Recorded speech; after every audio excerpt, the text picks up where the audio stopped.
नमस्कार सर, बहुत बहुत स्वागत है आपका। जय हिंद अंजू। नमस्कार। जय Hind sir. Sir, Donald Trump तारीख पर तारीख दे रहे हैं कि अब मैं अगले 10 दिन तक हमला नहीं करूंगा। फिर कुछ और बातें कहने लग जाते हैं, यानी कि अपने बयान पर कायम नहीं रहते हैं। लेकिन ये जो तारीख पर तारीख का फंडा लेकर वो चल रहे हैं, क्या आपको लगता है कि अब अमेरिका बूट्स ऑन ग्राउंड की तैयारी कर रहा है? अंजू देखिए, बिल्कुल सही आपने आकलन किया है। अमेरिका टाइम दे नहीं रहा है, अमेरिका टाइम ले रहा है। America is buying time. और वो बाइंग टाइम क्यों है? देखिए, सिर्फ उनका मूवमेंट नहीं है, जो मरीन्स आने हैं या 82 एयरबोर्न डिवीजन उनको वहां पर अप्लाई करना है, उनका मूवमेंट टाइम एक होता है। उसके बाद जाकर के उसकी पूरी तैयारी, पूरी प्रिपरेशन होगी, उनके सपोर्ट के सिस्टम्स कहां पर होंगे, क्या कहां पर होगा। तो ये पूरी तैयारी कर रहे हैं और इस तैयारी को करने के लिए उन्होंने टाइम लिया है। उनके जो जहाज हैं, चाहे वो आईएनएस ट्रिपोली हो या और दो जो इनके एम्फीबियस क्राफ्ट आ रहे हैं, वो दूर से आ रहे हैं, उनको आने में समय लगेगा। और समय लगने के बाद उनको पूरी स्ट्रेटेजी के साथ टेल्ड प्लान बनाना पड़ेगा अगर उनको बूट्स ऑन ग्राउंड डालने हैं। दूसरी बात मैं आपको बताता हूं कि बूट्स ऑन ग्राउंड कहां पर होंगे। ये बूट्स ऑन ग्राउंड ईरान के अंदर नहीं होंगे। ये बूट्स ऑन ग्राउंड, क्योंकि अब एकमात्र जो जो ऑफ रैंप या कोई स्पेस सेविंग सोल्यूशन अमेरिका के पास है, वो मुझे लगता है वो यही है कि वो किसी ना किसी तरह प्रकार से वो अपने देशवासियों को और दुनिया को ये बता सके कि हमने स्ट्रेट ऑफ हॉर्मुज का कंट्रोल ले लिया है। हालांकि इसका कोई मेरे ऐसा मतलब नहीं है, उसके पहले लड़ाई से पहले बिल्कुल फ्री था। अब उन्होंने इतनी देर लड़ाई लड़ने के बाद अब कह रहे हैं कि हमने इसको फ्री करा लिया। ये उनका आइडिया रहेगा। इस वजह से वो पूरा समय लेंगे, पूरी डिटेल्ड इसकी प्लानिंग की जाएगी। फिर कुछ आइलैंड्स पर या कुछ दक्षिणी शोर्स पर ईरान के लैंडिंग की जा सकती है, की जाएगी नहीं कह रहा हूं मैं, की जा सकती है। और एयरबोर्न डिवीजन से आप पैरा ड्रॉप करके सैनिकों को खर्ग आइलैंड में या किसी और इंपॉर्टेंट एक दो जगह पर उतार करके उनका कंट्रोल हासिल कर सकते हैं। देखिए, ये ऑपरेशंस बहुत डिफिकल्ट होते हैं और ये बहुत ज्यादा आपको नुकसान होगा। उसकी दो वजह है। पहली बात तो वो वैसे ही बहुत सेंसिटिव है ईरान इन जगहों के लिए। और दूसरा, पिछले 26 दिन से हम लगातार ये बात करते आ रहे हैं कि अब आया शेर, आया शेर आया, अब हमला करेंगे, अब हमला करेंगे। तो वो उन दिनों में भी उसने उस जगह को इतना फोर्टिफाई करके रखा होगा कि जो भी वहां जाएगा उसको बहुत ज्यादा मुश्किल पड़ेगा। लेकिन एक बात मुझे साफ नजर आ रही है कि जिस प्रकार से उन्होंने 48 घंटे के बाद 5 दिन और 5 दिन के बाद 10 दिन और दिया, ये कहीं ना कहीं टाइम अमेरिका इसलिए ले रहा है कि वो कैसे अपने, या तो वो दबाव डाल करके ईरान से कुछ मनवा लेगा, जो कि मुझे लगता नहीं कि होता हुआ नजर नहीं आ रहा, या फिर वो इस बात की तैयारी कर रहा है कि पूरी पुख्ता प्लानिंग, पुख्ता तैयारी, रिहर्सल के बाद एक जबरदस्त हमला किया जाए, ताकि जो आपका जो एम है वो फौरन मिल जाए। देखिए क्या होता है कि जो चीज आपने पहले दिन अचीव कर ली, खamenei गए, 48 और लीडर गए, उसके बाद वो उस प्रोपोर्शन में कभी आपको नजर नहीं आया। तो वो जो सरप्राइज या जो पहला शॉक वो डाल सकते हैं इसके ऊपर, उसको मुझे लगता है उसकी पूरी तैयारी कर रहे हैं। और कई लोग इस बात को नहीं मान रहे, लेकिन मैं अभी भी कहना कि ये कहूंगा कि ये अमेरिका बूट्स ऑन ग्राउंड रखने की तैयारी कर रहा है। सर, बूट्स एंड ग्राउंड अगर ईरान में नहीं होते हैं, स्ट्रेट ऑफ हॉर्मुज के आसपास होते हैं, खर्द जो आपने बताया एक और आइलैंड है वहां पर होते हैं, तो इसका क्या मायने होगा? क्योंकि अब तो अगर आप इतनी जंग लड़ रहे हो तो अमेरिका को तो पाकिस्तान के रास्ते, बलोचिस्तान से होते हुए ईरान में घुस जाना चाहिए। सबको लग रहा है कि वहीं से शायद इनके सैनिक जाए, इनके सैनिक ना जाए तो ये तो मुनीर की सेना को ले सकते हैं, उनको अंदर घुसवा सकते हैं। अब तो हालात ऐसे दिख रहे थे। बिल्कुल बिल्कुल अंजू, ये बात बिल्कुल साफ समझ में आनी चाहिए कि अगर कोई देश ब्लैटेंटली ईरान की पीठ में खंजर भोंकने के लिए तैयार बैठा है, उस देश का नाम है पाकिस्तान। और उस जो लाला है उनका, उसका नाम है असीम मुनीर।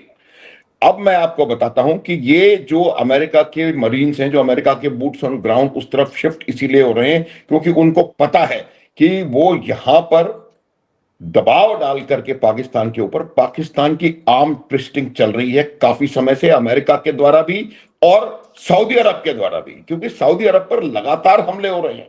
सऊदी अरब बार बार कह रहा है कि भाई हमारे हमारे ऊपर उनके ईरान के हमले हो रहे हैं, और उनको बार बार इन हमलों को वो गलत बता रहे हैं। यूएई ने ईरान को टेररिस्ट स्टेट बोला है। यूएई ने यह कहा है कि ईरान का और अमेरिका का कंपैरिजन उनके एक मिनिस्टर ने किया है। मैं आपको, I wish I could show you that video. उसमें कितना उन्होंने साफ कहा है कि किस तरह से ईरान उनके ऊपर हमले कर रहा है, जो कि बिल्कुल गलत उनके हिसाब से है। अब एक ही चारा बचा है, और वो ये है कि पाकिस्तान पे दबाव बढ़ाया जाए, और पाकिस्तान के रास्ते सिस्तान बलूचिस्तान के इलाके में वो जो वहां पर उनके आईआरजीसी के जो जो उनकी वहां की यूनिट्स हैं, उनको दबा के रखने के लिए वहां से हमला किया जाए। पूरी पूरी संभावना मुझे इस बात की नजर आ रही है। जिस प्रकार से अभी भी जो शिप्स के बारे में अमेरिका बात कर रहा है, सब में वो पाकिस्तान का झंडा, पाकिस्तान ये, पाकिस्तान वो, पाकिस्तान से बातचीत, पाकिस्तान बिचौलिया बना हुआ है। जो शब्द असली है वो मैं इस्तेमाल नहीं करना चाहता, लेकिन बिचौलिया है, इधर का मैसेज उधर, उधर का मैसेज इधर वो कर रहा है। वो सब इसीलिए किया जा रहा है कि वो पाकिस्तान के रास्ते या तो ग्राउंड ट्रूप्स भेजेंगे, या फिर पाकिस्तान के एयर स्पेस और पाकिस्तान के बेसिस का प्रयोग करते हुए ईरान के ऊपर पूर्वी दिशा से हमले किए जाएंगे। और ये काम पाकिस्तान करवाने के लिए बिल्कुल तत्पर बैठा है। डॉलर्स पकड़ लिए उन्होंने उन्होंने शाहबाज जी ने और मुल्ला मुनीर ने डॉलर्स ऑलरेडी पकड़ लिए हैं, और इसका जो रेपरकशन पाकिस्तान में होगा उसके बारे में अलग से बात कर सकते हैं। लेकिन इसका पाकिस्तान की आवाम, और हो सकता है पाकिस्तान की सेना के भी कुछ धड़े, उनके पास बहुत शिया सैनिक हैं उनकी सेनाओं में, तो मुझे लगता है कि पाकिस्तान एक बहुत प्रिकेरियस सिचुएशन में, बहुत खराब हालत में आ गया है, और उनको उनको बहुत ज्यादा परेशानी का सामना करना पड़ेगा। और एक बात बिल्कुल साफ नजर आ रही है कि जिस प्रकार से ईरान ने एक न्यू नॉर्मल तैयार कर दिया है दुनिया के लिए, इट्स ए न्यू नॉर्मल। ये पूरी दुनिया के लिए, पूरी दुनिया की इकोनॉमी को, पूरी दुनिया की अर्थव्यवस्था को, पूरी दुनिया में ऊर्जा के प्रवाह को और ऊर्जा के दामों को कैसे कंट्रोल किया जाता है, उसका एक नया नॉर्मल ईरान ने बना करके तैयार कर दिया है दुनिया के लिए। तो अब मेरा यह मानना है कि अब पाकिस्तान की तरफ से कुछ ना कुछ बेहुदा हरकत होने की पूरी पूरी संभावना है। अगर आपने नोटिस किया हो तो पिछले 2-3 दिनों से उनके केपीके में भी और बलूचिस्तान में भी हमले कम या लगभग समाप्त हो गए हैं। अफगानिस्तान के साथ भी उन्होंने साठगांठ कर लिए। वो सिर्फ इसलिए हो रहा है, देखिए अफगानिस्तान पे हमला पाकिस्तान ने किया क्यों था? सिर्फ इसलिए पाकिस्तान ने अफगानिस्तान पे हमला किया था कि उनको अमेरिका और सऊदी अरब दबाव न डाल पाए कि वो ग्राउंड एक्शन करें ईरान में। वो कहेंगे कि भाई हमारा तो स्वयं का यहां पर एक्शन चल रहा है अफगानिस्तान के साथ, तो हम आपके साथ सहायता कैसे कर सकते हैं? इस चीज को बदली करने के लिए यही इंडिकेशन है कि आप बलूचिस्तान में शांत हो रहे हैं, केपीके में शांत हो रहे हैं, अफगानिस्तान के साथ आपने कोई डील कर लिया है या सीज फायर में है। ये इसलिए है कि वो तैयारी ईरान में घुसने की या ईरान में घुसने में फैसिलिटेट करने की तैयारी चल रही है पाकिस्तान के द्वारा। पाकिस्तान ने गत वर्ष भी जून में ईरान की पीठ में खंजर भोंका था। जिस दिन ईरान पे हमला हुआ था उस दिन असीम मुनीर अमेरिका में बैठा हुआ था। इसको 1 और 1 2 आप करके देख लें तो वही कोई हालात अभी भी होते हुए नजर आ रहे हैं। सर डोनाल्ड ट्रंप को देखो ना, वो जो आपने भी याद दिलाया कि जो पाकिस्तान के जहाज स्ट्रेट ऑफ हॉर्मुज से गुजर रहे हैं, ईरान ने इजाजत दे दी कि 5 देश हैं जिनमें से एक पाकिस्तान भी, जिनके जहाज वहां से जाएंगे। और डोनाल्ड ट्रंप कूद कूद के बता रहे हैं कि ईरान ने गिफ्ट में 7-8 जहाज दिए हैं, भले ही उन टैंकर्स के ऊपर झंडा पाकिस्तान का लगा हो। सर किसी भी बेवकूफ को ये बात समझ में आ सकती है कि जब 2 देशों के बीच में लड़ाई होगी तो दूसरा देश मदद के लिए जहाज क्यों भेजेगा तेल के? ये बात सारी दुनिया को समझ में आ रही, डोनाल्ड ट्रंप को समझ नहीं आ रही। और फिर उसके बाद देखिए क्या किया ईरान ने 2 जहाजों को ठोक दिया।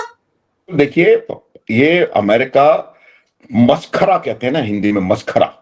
ये बिल्कुल बिहेविंग लाइक ए जोकर।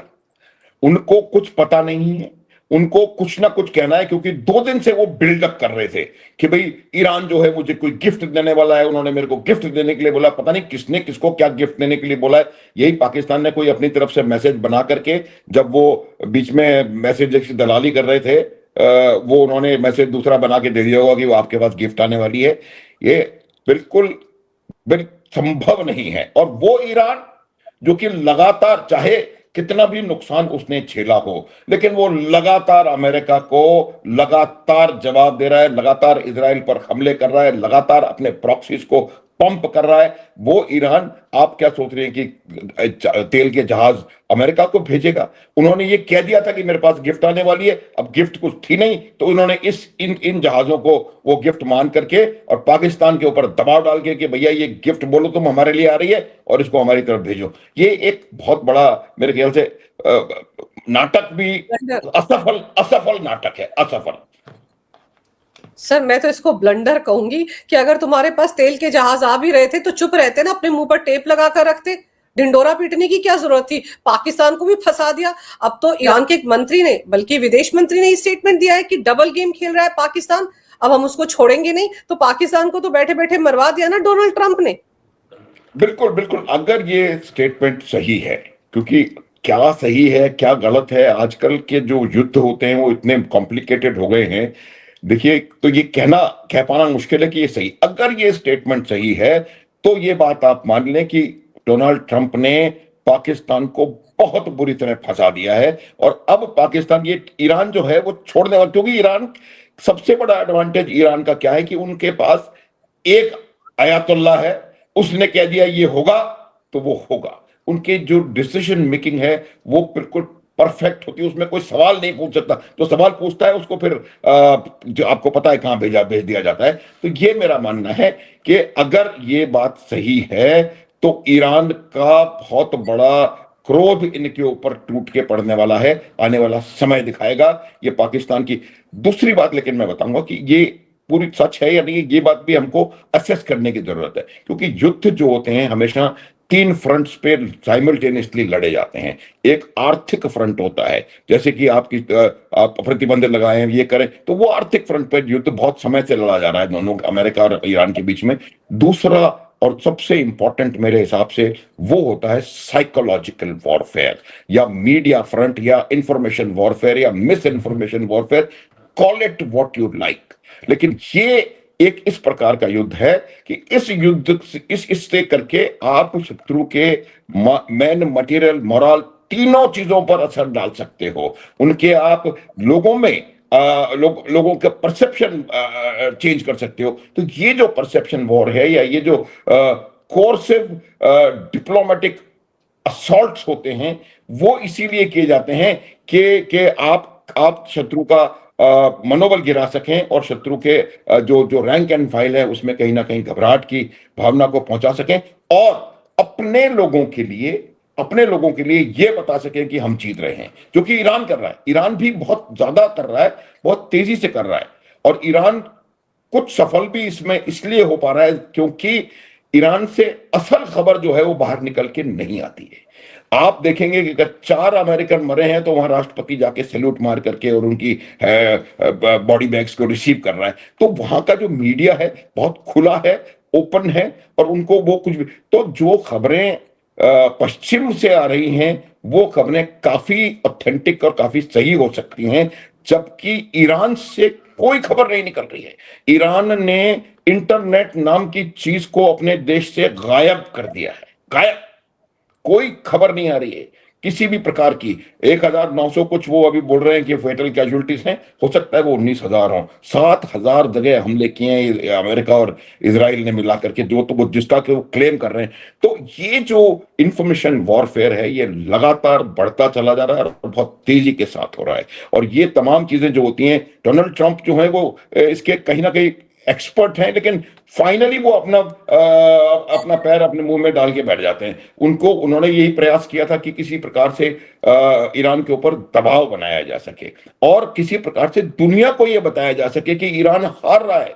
इसने बोला अपने कैबिनेट की मीटिंग हुई है अभी, अगर आपने उस मीटिंग को देखा हो, मैंने देखा उस मीटिंग को थोड़ा बहुत, उसमें वो बिल्कुल साफ बोल रहा है कि Iran is begging for a deal. Begging? Iran आपकी पिटाई कर रहा है। कहां बेगिंग? ईरान ने पूरा स्ट्रेट ऑफ हॉर्मुज बंद करके रखा हुआ है, वहां से हवा नहीं निकलने दे रहा। आप कह रहे हैं Iran is begging for a deal. तो ये जो साइकोलॉजिकल इफेक्ट्स बनाने थे उनको, इस वजह से उन्होंने ये 10 शिप का जहां नौटंकी करी है कि उन्होंने इतना डरे हुए हैं कि हमारे पास तो वो तेल भेज रहे हैं। पहली बात तो अमेरिका को तेल की जरूरत ही नहीं। मेरे को बताओ कहां जरूरत है? आज लार्जेस्ट प्रोड्यूसर है वर्ल्ड का ऑयल का, वेनेजुएला का सारा तेल पकड़ के वो बैठा हुआ है। उसको कहां, ये 10 शिप से क्या फर्क पड़ जाएगा उसको? तो ये भी आपको सोचने की आवश्यकता है कि किस प्रकार का एक झूठ फैलाने का प्रयास किया जा रहा है, जिससे कि वो अपने लिए और दुनिया के लिए एक नैरेटिव बना सकें। ये जो विमर्श की लड़ाई है, ये जो नैरेटिव का वॉरफेयर है, ये बहुत ज्यादा प्रोनाउंस हो गया है। और उसकी एक बहुत बड़ी वजह एक आईटी की जो क्रांति है वो तो है ही, उसके अलावा सोशल मीडिया प्लेटफॉर्म्स का इस तरह से मशरूम होकर के आ जाना।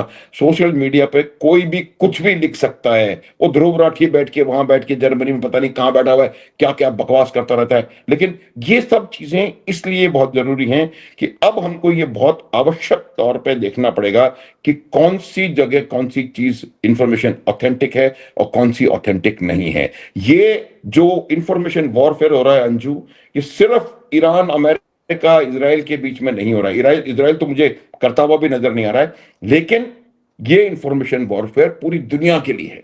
बहुत से लोग भारत में इस प्रकार का वॉरफेयर सिचुएशन बना रहे हैं। उनके लोग, उनको समर्थन देने वाले लोगों की भारत में कोई कमी नहीं है। आप देखेंगे जम्मू कश्मीर की असेंबली में क्या चीज पास हुई है।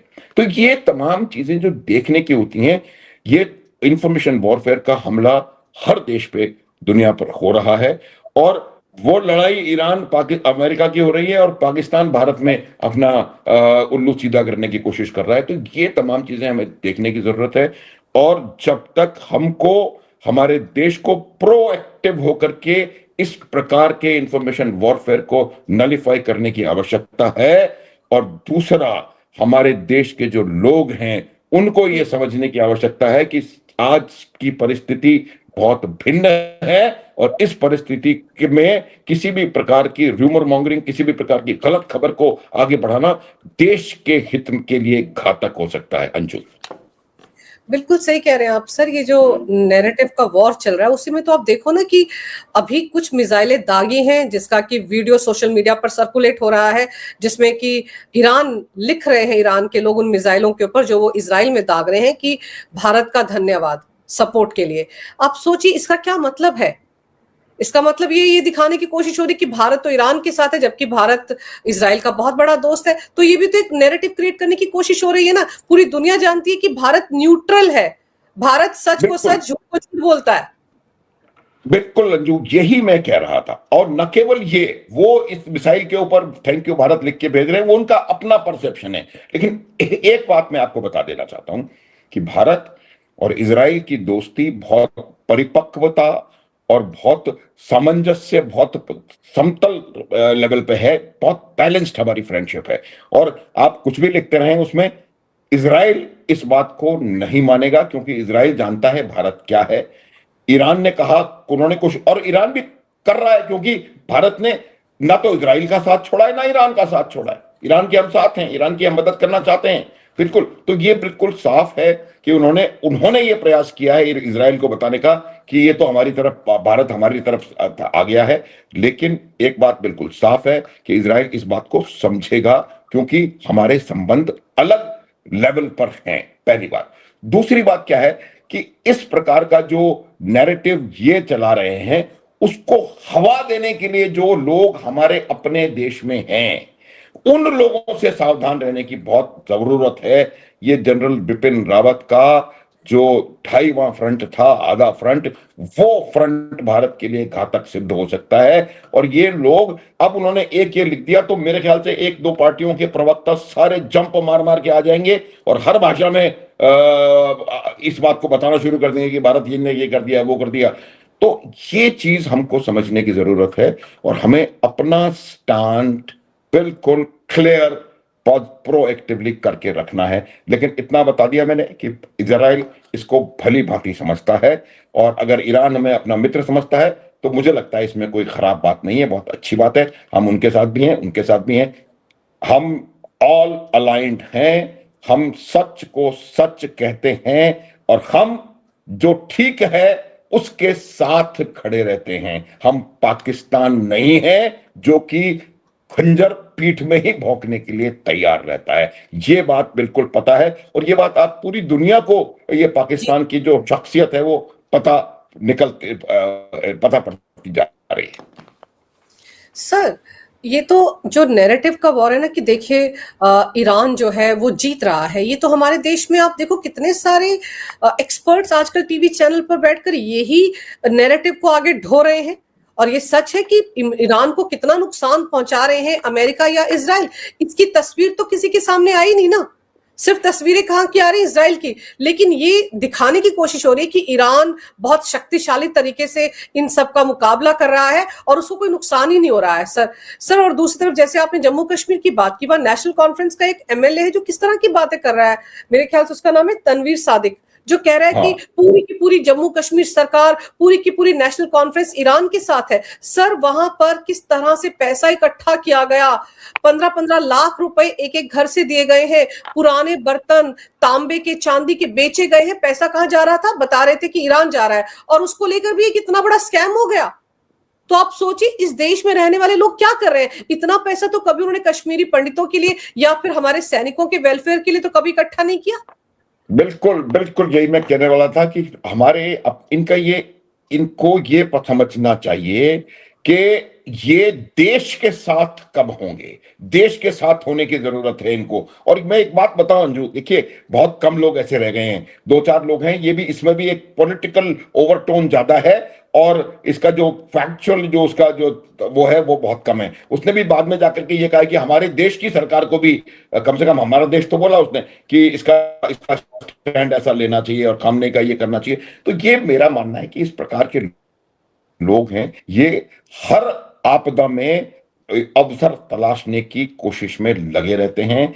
ये पैसा इन्होंने इकट्ठा किया है, ये पैसे का गलत इस्तेमाल होगा, ये पैसा कहीं ईरान नहीं जा रहा, ये वहीं टेररिस्ट एक्टिविटीज को उधर के उधर ये भारत के खिलाफ इसको इस्तेमाल करेंगे। और ये बात कश्मीर की जनता आवाम को समझने की जरूरत है कि उनका जो पैसा उनसे इकट्ठा किया जा रहा है उन्हीं के खिलाफ अगर वहां पर टेरर एक्टिविटीज बढ़ेंगी तो परेशानी उन्हीं को होगी। ये जो कश्मीर पिछले 6 साल से एकदम तरक्की की राह पर चल पड़ा है उसमें रोड़ा लगेगा। तो ये बात उनके लोगों को समझने की है। लेकिन ये कभी कभी ऐसा होता है कि जब आप धर्म का एकदम से ऐसा ऐसा ला करके वो उसमें तड़का लगा देते हैं तो लोगों की सोचने की शक्ति क्षीण हो जाती है। और यही मुझे लग रहा है कि कश्मीर के लोग यही बात कर रहे हैं। मुझे बहुत अच्छा लगता कि जो कि आपने कहा कि ये इन्होंने कर्नल बाबू और हमारे 20 जवानों के लिए भी ऐसा किया होता, और या फिर ऑपरेशन सिंदूर में जो हमने उनको इतने बुरी तरह मारा, जो ऑपरेशन सिंदूर में जिस गुरुद्वारे पर जिस मस्जिद पर कश्मीर में आकर के इन लोगों ने पाकिस्तान ने फायर किया उसके लिए इन्होंने कुछ किया होता। लेकिन ये सब राजनीतिक अवसरवादिता कहूंगा मैं इसको, और वो सब अपना अपना उल्लू सीधा कर रहे हैं, अपनी अपनी वो कर रहे हैं। कोई इससे अंतर नहीं पड़ने वाला है, ना भारत के ऊपर ना भारत की स्टैंड पर। लेकिन इन लोगों का जो चरित्र है वो खुल करके सामने आ गया है और ये इन यहाँ के लोग मुझे लगता है समझते हैं इस बात को और इनको सही सबक सही समय पर सिखाया जाएगा। सर जैसे आप ये कह रहे हैं ना कि इंटरनेट के या सोशल मीडिया के जमाने में क्या कुछ कहानियां घड़ी जा रही हैं। आप देखिए कैश पटेल, उनका तो सोशल मीडिया अकाउंट ही हैक हो गया है, अमेरिका में बैठे हुए हैं और अब कहा जा रहा है कि ईरान ने किया है। ईरान को पूरी तरह से चाइना और रशिया भी तो मदद कर रहे हैं ना सर। हाँ बिल्कुल बिल्कुल, चाइना और रशिया इसी प्रकार की मदद कर रहे हैं। वो लड़ने नहीं आएंगे उनकी तरफ से, वो ना उनको टैंक देंगे ना उनको गन देंगे, वो इसी प्रकार की मदद, वो इंफॉर्मेशन दे रहे हैं, वो मिनट टू मिनट इंटेलिजेंस उनके लिए मुहैया करा रहे हैं, वो उनको मदद कर रहे हैं जिससे कि वो अमेरिका में साइबर वॉरफेयर कर सके। ये साइबर वॉरफेयर सिर्फ अमेरिका में नहीं है, साइबर वॉरफेयर ईरान ने इजराइल में भी किया है। और ये मैं बता सकता हूं कि ईरान की इतनी मुझे लगता नहीं कि टेक्नोलॉजी डेवलप्ड होगी कि वो इतना इफेक्टिव साइबर वॉरफेयर का अंजाम दे सकें। वो साइबर वॉरफेयर उससे ज्यादा कहां कर रहे हैं ये भी बताऊंगा। वो कर रहे हैं सऊदी अरब में, वो कर रहे हैं यूएई में। उसकी वजह है देखिए, पिछले कुछ सालों से सऊदी अरब, यूएई और इस प्रकार की कुछ कुछ जो देश थे, उन्होंने इस बात को समझ लिया था कि उनका पूरी की पूरी अर्थव्यवस्था मात्र तेल के ऊपर निर्भर नहीं रह सकती है। इसलिए वो खुल करके सामने आए, उन्होंने अपने अर्थव्यवस्था को खोला, उन्होंने अपने काम कर। और जो आईटी रिवॉल्यूशन, मैं आपको छोटा सा एग्जांपल, न्योम जो बन रहा है सऊदी अरब में शहर, वहां 3 ट्रिलियन US डॉलर, उस व्यक्ति से मैं पर्सनली मिला हुआ हूं, 3 ट्रिलियन US डॉलर वहां की आईटी हब, आईटी जो फैसिलिटी क्रिएट हो रही है, उसके अंदर 3 trillion US dollar are being spent. तो ये लगा रहे, तो उनके ऊपर, क्योंकि वहां से ईरान को तकलीफ है, तो वहां पर साइबर अटैक्स ईरान कर रहा है, और ईरान की स्वयं की काबिलियत मैंने बताया इतनी शायद नहीं है, ये सपोर्ट उसको चीन और रूस की तरफ से आ रहा है। एक रूस के बारे में बात और बताना चाहूंगा कि ये पूरी जो जो लड़ाई हो रही है, इस लड़ाई में विजेता रूस है, विजेता। हर तरह से रूस को लाभ हुआ है, रूस की अर्थव्यवस्था पुनः पटरी पर आ गई है। रूस अब अपनी शर्तों पर यूरोप को गला दबा करके उसको एनर्जी दे रहा है पूरी दुनिया में। चाइना के लिए भी लोग यही कहते हैं कि उसको फायदा हो रहा है, लेकिन मेरा मत थोड़ा सा भिन्न है। चाइना एक एक्सपोर्ट ओरिएंटेड इकोनॉमी है। चाइना के एक्सपोर्ट्स को डेंट लगा और चाइना की इकोनॉमी को नुकसान हुआ। इस रास्ते के बंद होने से और इस युद्ध की वजह से और shipping sea lanes of communications को बाधित होने से बहुत बड़ा नुकसान चीन का हो रहा है, ये मेरा मानना है। तो इस पूरे खेल में विजेता मुझे कहीं ना कहीं रूस नजर आ रहा है। तो ये मैंने क्यों कहा? मैंने इसलिए कहा कि ये रूस और अमेरिका के बीच कहीं ना कहीं थोड़ी सी शायद अंडरस्टैंडिंग भी हो सकता है हो गई हो। आप देखें कि अमेरिका ने थोड़ा सा हाथ यूक्रेन से खींचा है, ये उनकी आपस में शायद अंडरस्टैंडिंग हो सकती है कि भाई मैं ईरान को नहीं करता, आप यूक्रेन को मत करो, मैं यूक्रेन में जो मेरे मन में आएगा करूंगा, आप ईरान में जो मन में आए करते रहो। ये संभावना है। तो अब मेरा मानना है कि इस प्रकार की पूरी जो उनको सपोर्ट है वो चाइना से आ रहा है, क्योंकि चाइना इस स्ट्रेट ऑफ हॉर्मुज का बंद रहना और जो पॉइंट, क्योंकि चाहे आपकी सीपीई बन जाए, कुछ भी बन जाए, आपका सामान पहुंच नहीं सकता। तो इसलिए चाइना चाहता है कि जल्द से जल्द ये स्ट्रेट हॉर्मुज भी खुले और ये युद्ध थोड़ा सा कम हो, क्योंकि उनकी भी अर्थव्यवस्था पर विपरीत इसका असर होना शुरू हो गया है। सर, अभी जो हालात है उसमें आपको लग रहा है कि कहीं कोई समझौते की तरफ बढ़ रहे हैं? 3 दिन पहले तो बहुत कूदा फांदी हुई, जेडी बेंस इस्लामाबाद की तरफ रवाना हो गए थे, जहाज तो उनका पहुंचा ही नहीं इस्लामाबाद, पता नहीं वहां से टेक ऑफ करने के बाद गए कहाँ, कि अमेरिका के किसी दूसरे शहर में उतर गए होंगे। उसके बाद पाकिस्तान बड़े बड़े मैसेज देता, शहबाज शरीफ कैसे ट्वीट कर रहे थे, सब कुछ हुआ, लेकिन ढाक के 3 बात आगे बढ़ी नहीं। जो देश जीत रहा होता है सर, क्या वो सीज फायर के लिए इतना शोर मचाता है? और ईरान ने तो साफ कहा कोई हमारी किसी से कोई बात ही नहीं हो रही है, तो वो राई का पहाड़ खड़ा क्यों किया गया था? वो भी एक नैरेटिव ही था ना अमेरिका की तरफ से। बिल्कुल, उसकी मैं वजह बता, उसकी नैरेटिव की वजह भी सिर्फ वही थी। एक तो पाकिस्तान का अपना इसमें एजेंडा है, उसके अलावा अमेरिका को, देखिए ये बात हमको समझनी पड़ेगी कि अमेरिका अगर डिसाइसिवली जीत नहीं रहा तो उसकी हार हो रही है, और ईरान अगर डिसाइसिवली हार नहीं रहा तो वो जीत रहा है। तो अभी जो सिचुएशन है वो यही है, if America is not winning they are losing, और वही हालत हो रही है। तो वो किसी भी प्रकार से कोई भी बातचीत करके कुछ भी करके ये बताना चाहते हैं कि हम जीत रहे हैं, लेकिन ईरान ने हर उनके प्रयास को फुस कर दिया। और वो कैसे करा? अब इन्होंने ये जो नौटंकी 3 दिन चली थी, और उस नौटंकी का बहुत बड़ा असर हमारे यहां भी बहुत सारे लोग धोती कुर्ताधारी आ गए थे, कुछ साड़ी पहन के भी आ गई थी लेडीज, जो कि ये हो गया वो हो गया, अमेरिका पाकिस्तान जो है वर्ल्ड की बेस्ट कंट्री बन गया, ये टाइप्स। तो ये लोग, ये सिर्फ इसलिए किया जा रहा है कि एक नोशन क्रिएट किया जा सके, या एक ऐसा माहौल बनाया जा सके जो कि इवेंचुअली ये सिद्ध करने पर की तरफ जाए कि हम जीत रहे हैं और ईरान डेस्परेटली सीज फायर के लिए मांग कर रहा है, डील के लिए मांग कर रहा है। तो ये मेरा मानना है, यही वजह थी कि उन्होंने ये बातचीत का नाटक किया, यही वजह थी कि जेडी वेंस उड़ के चले गए, फिर गए कहां वो पता नहीं, और यही वजह थी कि फिर ईरान ने जब इनको साफ कर दिया कि पहली बात पाकिस्तान में बातचीत नहीं होगी, और दूसरी बात यह है कि हमें कोई बातचीत नहीं करनी, हमारी ये 5 कंडीशंस हैं, ये आपकी 15 कंडीशंस हमने पढ़ ली, हमारे को एक भी मंजूर नहीं है, और ये हमारी 5 कंडीशंस हैं, अगर आप ये मानो तो बात करो वरना लड़ो।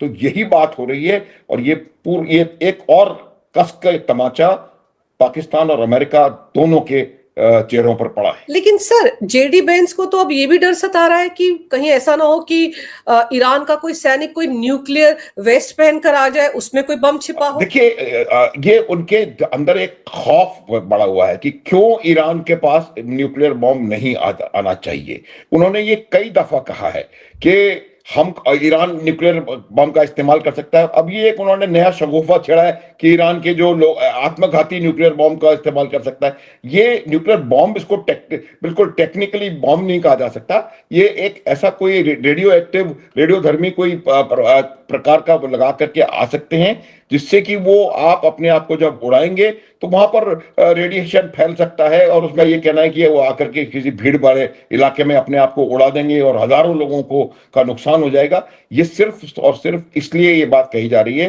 ताकि वो अपने लोगों को ये जस्टिफाई कर सकें कि क्योंकि वो बार बार इसको एक खराब देश बोलते हैं, रोग स्टेट बोलते हैं, क्यों एक रोग स्टेट या ऐसी स्टेट जो कि आतंकवाद को बढ़ावा देती है उसके पास न्यूक्लियर बॉम्ब नहीं होना चाहिए। इसी सांस में मैं ये कहना चाहता हूं कि उसी जेडी वेंस के बाद ये पाकिस्तान के लिए क्यों नहीं निकलती, क्योंकि पाकिस्तान भी बिल्कुल पक्का आतंकवादी देश है, और हर आतंकवादी जो घटना हुई है, चाहे वो अमेरिका में हुई हो, कहीं भी हुई हो, उनके कहीं ना कहीं तार पाकिस्तान से जुड़े हुए वॉरफेयर का एक हिस्सा है। और वो सिर्फ और सिर्फ ये कहना चाह रहे हैं कि क्यों ईरान के ऊपर हमने हमला किया, और हम क्यों ईरान के ऊपर लगातार हमला करते चले जाएंगे जब तक कि उनकी हम न्यूक्लियर फैसिलिटी को पूरी तरह से तबाह नहीं कर दें। अगर आपको याद हो तो ट्रंप ने पिछली बार कहा था बम्बार्डमेंट करने के बाद कि we have obliterated the nuclear program of Iran, और अब कहां से दोबारा यूं का यूं ऑब्लिटरेट होने के बाद वो प्रोग्राम दोबारा यूं का यूं आ गया। ये मेरे को लगता है कि बहुत ज्यादा उनको इस बात का एक जैसे घूमता रहता है ना दिमाग में बात कि अरे ये यहां से ये बम न्यूक्लियर चला देंगे, न्यूक्लियर, तो वही कहीं जाकर के मुझे लगता है इसका उनके दिमाग में जो बैठा हुआ है वो है। इस प्रकार की कोई चीज होने की संभावना मुझे नजर नहीं आ रही है। लेकिन मैं यहाँ ये समझना चाहूंगी कि न्यूक्लियर सुसाइड वेस्ट यानी कि जैकेट पहनकर आ सकते हैं, क्या न्यूक्लियर वेपन जो होता है वो इतना हल्का होता है कि कोई भी जैकेट की शक्ल में पहनकर आ जाए? अगर हिरोशिमा नागासाकी की बात करें सर, वो बम तो कितने भारी थे। हाँ बिल्कुल बिल्कुल, आप बिल्कुल सही कह रही हैं। जो लिटिल बॉय जो हिरोशिमा पे 6 अगस्त को गिराया गया था 1945 में, वो लगभग 4,500 से 4,500 किलोग्राम उसका वजन था। और जो नागासाकी पे गिराया गया वो उससे भी बड़ा था, फैटमैन कहते थे उसको। देखिए, मैं ये बता रहा हूं कि वही मैंने आपको बताया थोड़ी देर पहले कि ये बॉम्ब नहीं ला सकते, लेकिन उसको जो रेडियो एक्टिव मटेरियल है वो अपनी वेस्ट के ऊपर उसको लगा सकते हैं, और फिर वो रेडियो एक्टिव मटेरियल को वहां जाकर के उसको अगर एक्टिवेट कर देंगे तो उसका बहुत जबरदस्त और बहुत लंबे समय तक उसका रेडियोधर्मिता रहती है। आप चेरनोबिल देख लें, चेरनोबिल बिल्कुल खत्म हो गया है, वहां सालों से कोई वहां पर नहीं जा पाया। तो ये जो रेडियोधर्मिता का जो ब्लास्ट करके उसको फैलाया जा सकता है, वो मेरे ख्याल से वो कह रहे हैं, क्योंकि न्यूक्लियर बॉम्ब तो बहुत बड़े बड़े होते। क्या अमेरिका ने जो, मेरे को लगता है सबसे छोटा बॉम्ब जो अमेरिका क्लेम करता है वो मेरे ख्याल से 20-25-23 किलो का था। तो इवन वो इस प्रकार का बॉम्ब को ले जाना मुझे लगता है इतना आसान नहीं होगा, छुपा करके और फिर उसको चलाएंगे, इनिशिएट कैसे करेंगे। तो ये बहुत दूर की बात है। मुझे तो लग रहा है कि डर्टी बम का खतरा इनको सता रहा है, क्योंकि कहा जाता है ना कि जो यूरेनियम इनके पास है, ईरान के पास है, वो 60% एनरिच हो चुका है, संवर्धन उसका हो चुका है। तो हो सकता है इस तरफ इशारा हो रहा है कि वो कुछ भी लाकर वहां पर अगर तबाही मचाते हैं तो इनके तो 1000-2000 सैनिक मर जाएंगे, तो ये खतरा या ये डर दिखा दिखाकर अपनी बात को जस्टिफाई करने की कोशिश कर रहा है अमेरिका। और दूसरी तरफ आप देखो मार्को रूबियो, वो G7 समिट में पहुंचे हुए फ्रांस में, हमारे विदेश मंत्री से भी उन्होंने मुलाकात की है। अब वो ये फरमा रहे हैं कि बड़ी जल्दी वॉर खत्म हो जाएगा, 2-4 हफ्तों में खत्म हो जाएगा, महीने नहीं लगेंगे, हफ्ते लगेंगे। सर आप पूरे साल को भी हफ्तों में कन्वर्ट कर दो तो बात तो वही हुई। बिल्कुल जो बिल्कुल वो ये भी कह सकते थे कहेंगे। देखिए ये बात इनको खुद पता नहीं पड़ रहा है कि ये युद्ध किस दिशा में चला गया है और किस दशा में आ गया है, क्योंकि जब शुरू किया था तो उनको ये लगभग निश्चित था उनके दिमाग में कि हम एक बार हमला करेंगे और एक दिन में ईरान अपने घुटनों पर आ जाएगा। वो नहीं हुआ। फिर उन्होंने कहा 24 घंटे में हम युद्ध खत्म कर देंगे, वो नहीं हुआ। फिर उन्होंने कुछ और कहा।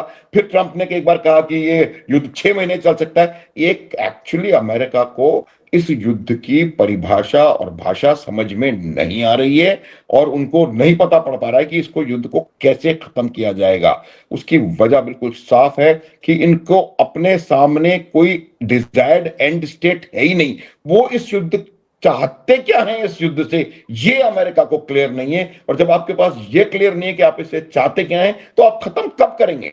जब आपको मालूम है कि मैं ये चाहता हूं कि ईरान के 3 टुकड़े हो जाए, मैं लड़ाई बंद कर दूंगा, तो आप उसकी तरफ काम करेंगे। जब आपको पता ही नहीं है कि आप चाहते क्या है, तो आप क्या किस लिए लड़ रहे हैं? एमलेसली लड़ रहे हैं। तो ये मेरा मानना है कि उनके उनके इस तरह के बयानात इसीलिए आ रहे हैं क्योंकि वो जो भी कह रहे हैं वो नहीं हो रहा है। 48 घंटे बोला, 5 दिन बोला, 10 दिन बोला, वो नहीं हो पा रहा है। तो उनके युद्ध उनके हाथ से निकलता जा रहा है। इस वजह से वो ऐसे सेफ स्टेटमेंट, सेफ अपने अपने बयानात दे रहे हैं।